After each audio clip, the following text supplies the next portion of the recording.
Bismillah ar-Rahman ar-Rahim. I am Dr. Muhibbullah Wazir. The topic is description of the superficial group of flexor muscles of the forearm. Introduction we have done in the previous lecture. Today we discuss in detail. Before going into that detail, note one or 2 points. Look, the radius and ulna. The radius and ulna are being connected with one another by a membrane which is called as interosseous membrane, and also one cord which is called as oblique cord. Then over here, anterior or in front of the wrist, there is a transverse thickening of the deep fascia which is called as flexor retinaculum. So some structure passes to the hand from the forearm superficial to the flexor retinaculum, and some structure passes deep to the flexor retinaculum. This you look over here. Look, this is the radius and ulna, and this is the interosseous membrane which connect the interosseous borders of the two bones, and this is the oblique cord which also connect the radius and ulna with one another. Then lying anterior to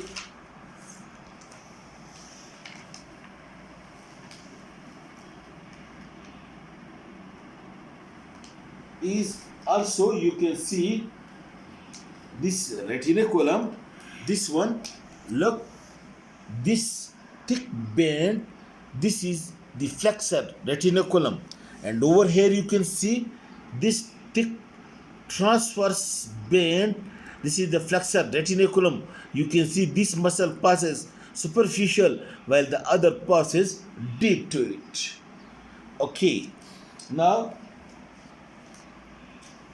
then outer superficial group of flexor muscles. The first one, look over here, this is the pronator teres, and look again few other points to be noted before that. Look, this is medial epicondyle, and at the anterior of the medial epicondyle you can see this rounded facet. This is actually for the attachment of the common flexor tendon, and through this common flexor tendon all the superficial group of flexor muscles get attachment to the medial epicondyle. In the same way, this is lateral epicondyle. Over here is also the attachment of the common extensor tendon. Then you look over here, please. This ridge along the lateral border, that is being called as lateral supracondylar ridge. This is the lower part of the lateral border, and this is the medial supracondylar ridge. This is the lower part of the medial border. And then over here, this is the ulna, and this is the olecranon process of ulna. This is the coronoid process of ulna. Okay, olecranon process and coronoid process. And this is the posterior border of ulna, posterior subcutaneous border of ulna, which you can feel in your own. And then over here, this is the radius bone, and this is the lateral surface of the radius bone. Okay, now look, this muscle, this is the pronator teres muscle. Make it clear in view. Okay, look and see, this muscle is the pronator teres.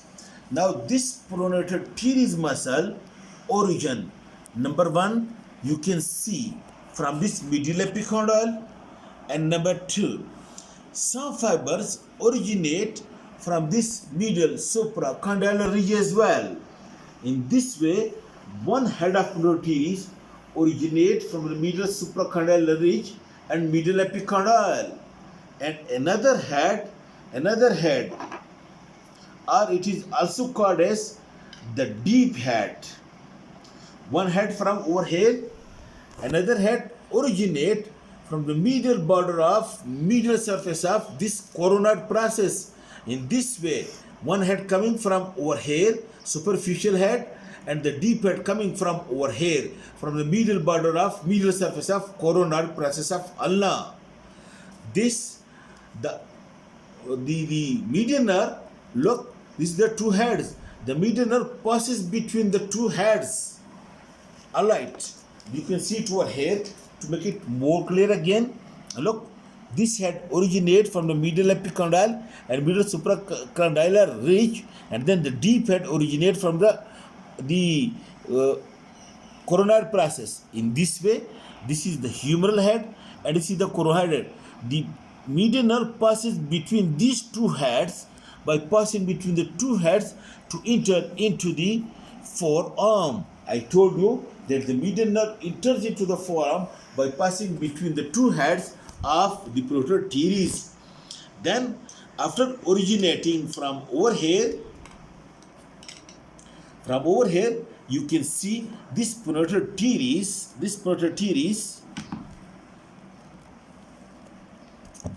You follow it. This parotid teres, you follow it. It passes laterally. You can see. You can follow it up to here. Look, clear in view. These are the fibers of material which are attached to the lateral surface, lateral convexity of the radius bone, like this. You can see it over here. Originating from this side, and then it is being inserted into this lateral surface of the most lateral convexity of the radius bone, coming like that. That's why when it contracts, it pronates like this. Look, the muscle coming from over here and attached over here, what it can do? Pronation. And at the same time, because it passes anterior to the elbow joint, that's why it is a weak flexor of the elbow joint as well. But note the point over here. Look, the median nerve passes between the two heads of the parotid teres, while the ulnar artery, it passes deep to the deep head of parotid teres. Alright? Coming from medial to lateral, so what it can do? It can pronate and at the same time flex the elbow. Now the next muscle which lies just edge to edge with pronator teres, that is this muscle, the flexor carpi radialis muscle, which lies edge to edge with the pronator teres, and you follow it. It also originates from the medial epicondyle from the common flexor origin. Origin is from the medial epicondyle, from the common flexor origin. Then it descends downward, edge to edge with pronator teres. Parotid teres leave this muscle, passes laterally, while the flexor carpi radialis, it passes downward. It passes downward and reaches to the wrist. And while it reaches to the wrist, look, this flexor carpi radialis, it becomes tendinous, and then it passes deep to the flexor retinaculum. And in the flexor retinaculum, it is unique by the fact that, look, these are the carpal bones: scaphoid, lunate, triquetrum, pisiform. This bone is trapezium bone. On the ventral surface of trapezium bone, there is a groove, and the tendon of flexor carpi radialis, it lies over here in the groove of the trapezium bone, deep to the flexor retinaculum. In the groove of the trapezium over here, deep to the flexor retinaculum. And the point of importance is that it is attached by two slips to the ventral surface of the base of the second and third metacarpal bones over here. It is being inserted. Look, this is the first metacarpal, this is the second, and this is the third. It is attached by two slips to the anterior surface of base of the second and third metacarpal bone, while it passes deep to the flexor retinaculum. and it lies in the groove of the trapezium bone while lying deep to the flexor retinaculum. Then look, the tendon of the flexor carpi radialis over here, the tendon of flexor carpi radialis over here, it is a landmark, and just later to the tendon of flexor carpi radialis over here, you can feel the pulsation of the radial artery. The radial artery, it lies over here. You can see this is tendon of flexor carpi radialis, and this radial artery, it lies just later to tendon of flexor carpi radialis muscle, and just medial to it, you can see this median nerve.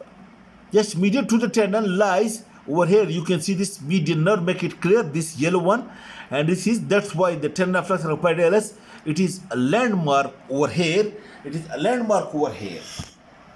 All right. Now this flexor carpi radialis muscle,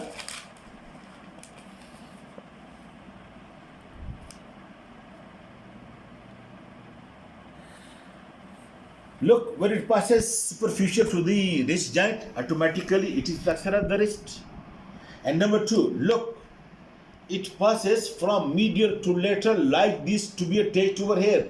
That's why it readily abduct as well at the wrist joint. It is flexor and readily abductor. That is lateral, or which is the little bit abduction which is being possible at the wrist joint. It is being done by this flexor carpi radialis. Note one another point. Look, this is the first metacarpal bone, second and third. On the ventral surface of the base of the second metacarpal bone is attached the flexor carpi radialis, and also to the third is attached flexor carpi radialis. On the dorsal surface of the base of the second and third, two extensor muscles are attached, extensor carpi radialis longus and extensor carpi radialis brevis. In this way, the flexor carpi radialis on the flexor side is being equal or equivalent to two muscles on the dorsal side, that is the extensor carpi radialis longus and brevis. And these three muscles, one on the flexor and two on the extensor side, that plays a very important role in stabilizing the wrist, while some powerful action is being done at the distal phalanges, for example the fist formation or writing or gripping, then the wrist must be stabilized, and these flexor radialis and extensor carpi radialis brevis, these three muscles, because they act more powerfully at the wrist joint, so these play an important role in stabilizing the wrist, while the more powerful or specified action is being needed at the distal phalanges. Okay. Then the third muscle, which you see just lateral to the flexor carpi radialis, look, this small muscle, which they have shown it over here, it is even more smaller than this in the actual body. This is palmaris longus. It is absent in few percentage, not present in all people, and its origin is also from the middle epicondyle, from the common flexor origin at the anterior surface of the middle epicondyle. Then it is having a small belly, and it then gives to a long thin tendon, and this thin long tendon of the palmaris longus muscle, this one you can see it over here, this muscle, this thin muscle from the common flexor origin middle epicondyle, and then having a thin tendon, and the point about the palmaris longus is that it passes superficial to the flexor retinaculum. You can feel it over here. It passes superficial to the flexor retinaculum and enters into the palm of the hand. And when it enters into the palm of the hand, the fibers are, look, this is the tendon. The fibers of the tendon, what happens? It spreads like this. longitudinally, and the palmar aponeurosis which is present over here, the longitudinal fibers are actually being the continuation of the longitudinal fibers of the palmaris longus muscle.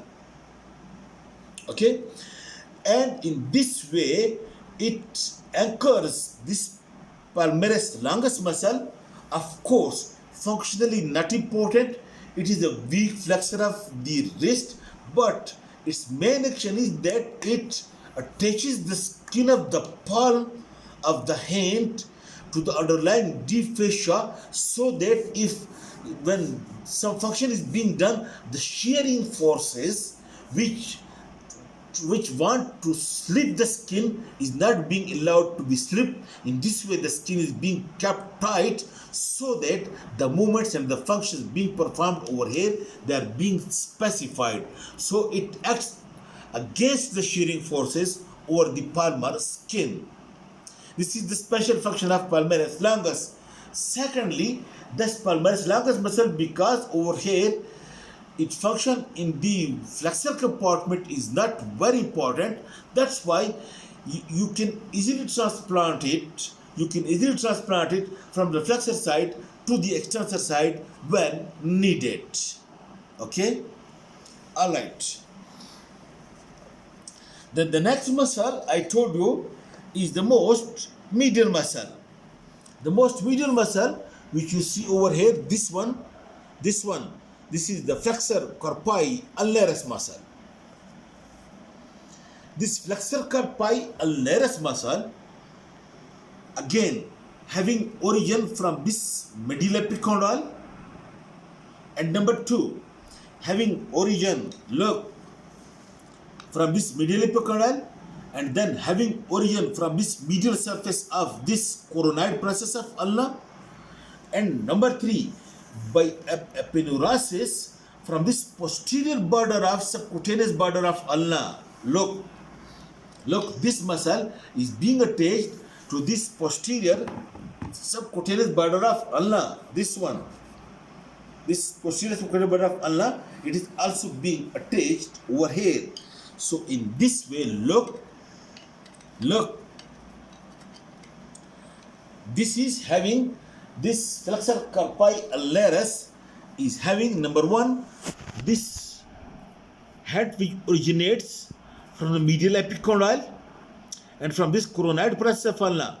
One head is this one, and then one head which originates from this posterior border of ulna through the aponeurosis. One aponeurosis is attached to this posterior border of ulna. From the ventral surface of aponeurosis, the flexor carpi ulnaris originate, and from the posterior surface of this aponeurosis, extensor carpi ulnaris originate.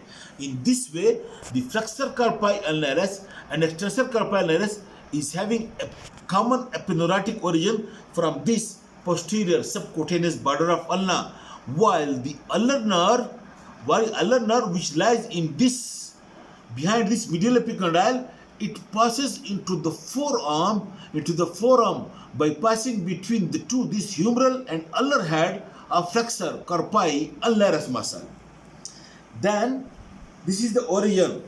Then this ulnar nerve, it runs this flexor carpi ulnaris, it descends downward, first edge to edge with the palmaris longus and flexor digitorum superficialis, and then it turns medially. First it overlaps over the ulnar artery and ulnar nerve, you can see, but lower down, the tendon of the flexor carpi ulnaris, it lies medial to the ulnar nerve and ulnar artery, while the ulnar nerve and ulnar artery, it lies lateral to the tendon of the flexor carpi ulnaris. Then what happens? Note this point over here, that the flexor carpi ulnaris tendon, the tendon of flexor carpi ulnaris, it is being attached to this rounded bone of the corpus, which is called as pisiform bone. This tendon, flexor carpi ulnaris, it is attached to this pisiform bone, which is said to be, as the pisiform bone is a sesamoid bone in the tendon of flexor carpi ulnaris. Then the tendon divides into two slips, you can see. one slip passes to the hook of hamate, and one slip passes to the fifth metacarpal bone. You can see one to the fifth metacarpal bone and one to the hook of hamate. In this way, insertion of the flexor carpi ulnaris is number one, attached to the pisiform bone, then through the ligaments to the hook of hamate. This is called as piso-hamate ligament, and to the fifth metacarpal bone, this slip is called as piso-metacarpal ligament. While the ulnar nerve and ulnar artery, it lies just later to the tendon of this flexor carpi ulnaris muscle. Okay, now this flexor carpi ulnaris, okay, number one, it can flex the wrist, and number two, it can ulnar deviate. The flexor carpi radialis can radial deviate. The flexor carpi ulnaris can ulnar deviate. And also this flexor carpi ulnaris, because it lies at the very much edge, that's why this flexor carpi ulnaris can also be transplanted easily to the extensor compartment if there is radial nerve palsy or if needed due to other paralysis reason. Alright. Then the fifth muscle of the superficial group is called as flexor digitorum superficialis. Look again over here, protruderis, radialis, palmaris longus, and then this muscle which you see over here, this one, as well as that can see over here. If you lift this radialis and palmaris longus deep to this muscle, this part, and this part that you can see, this is flexor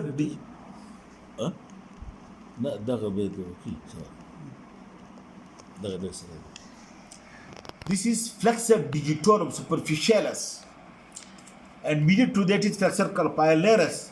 It means that the flexor digitorum superficialis, it lies deep to the protruderis, deep to the radialis, deep to the palmaris longus. If you lift these muscles, then you would be able to see the flexor digitorum superficialis. In the original dissection, which I have uploaded just now, you would be able to see this one. Anyhow, when you lift this muscle, then you will be see, but this is actually being shown over here like that, not shown properly. So that's why I take the help of the diagram. The flexor digitorum superficialis is a wide muscle which lies deep to the superficial four muscles. That's why can be considered in the intermediate group. To say superficial group consists of four muscles, the intermediate group consists of superficialis, while the deep group consists of again three muscles, profundus, pollicis longus, and quadratus. Now the intermediate group, or people also consider it in the superficial group, and that is flexor digitorum superficialis. Look, this flexor digitorum superficialis, it originates, number one, from this medial epicondyle of the humerus, and number two, over here is the medial ligament of the elbow, medial epicondyle of humerus, medial ligament of the elbow, and a small tubercle over the corona prepuce, which is also called as sublime tubercle. That's why in the old time the flexor digitorum superficialis was also called as flexor digitorum sublissimus muscle. In this way, one had humero-ulnar head from the medial epicondyle, okay, from the medial ligament of the elbow, and from this medial tubercle corona prepuce, this head. Then look, then this muscle originate, look, from this whole anterior oblique border of the radius. This is also called as anterior oblique loin. In this way, having such a long origin, but in between the two bones over here, there is no structure to be attached. That's why Allah has provided a strong sheet, a strong cord-like structure from which the attachment origin of the superficialis is being continued. In this way, you look at the help of this diagram. Look from this medial epicondyle, from the medial ligament of elbow, from tubercle, from this coronoid process of ulna, and then from this cord or sheet between the two bones, and then from this whole of the anterior oblique line of the radius. If you put your hand from below, your hand will be obstructed over here at the origin of the flexor digitorum superficialis, and this is said to be the upper limit of space of Perona. Then the flexor digitorum superficialis descend downward, and note one point that over here, look, this is flexor digitorum profundus and this is flexor digitorum superficialis. The median nerve lies between the two. Median nerve lies between the superficialis and profundus, but one point to be noted that the median nerve does not lie on the profundus, but it is being plastered down to the undersurface of superficialis. Like you plaster it with the help of gum, it does not lie on the profundus, but it is being plastered down to the undersurface of superficialis. That's why while performing any surgery on superficialis, must be in your mind that the median nerve is just in contact with the superficialis, it does not lie on the profundus. Okay, then this superficialis, it descend downward, superficialis, it descends downward and reaches over here at the wrist, and over here it divides into 4 tendons, as you can see. Okay, it divides into 4 tendons, 1, 2, 3 and 4 for these 4 fingers. Okay, and passes deep to the flexor retinaculum. These 4 tendons of flexor digitorum superficialis that does not lie in one plane but lies in the line of 2 and 2, that is these 2 and these 2, one upon the other like this, behind the flexor retinaculum, enclosed in a common synovial sheath with that of flexor digitorum profundus, and then these 4 tendons enters into the palm of the hand by passing superficial to the tendons of flexor digitorum profundus. So over here and over here, you can see the tendon of flexor digitorum superficialis, but the tendon of profundus are being hidden by that of the flexor digitorum superficialis. Then what happens? These tendons now enters into the palm of the hand, and again the 4 tendons of superficialis, it lies upon the 4 tendons of profundus, and 2 tendons, one of profundus and one of superficialis, passes to each of the digit, and in the digits the way how to be inserted and how to their action, I will deal it in the next lecture in detail. Okay, this is about the superficial muscles, but in this part, now note one point,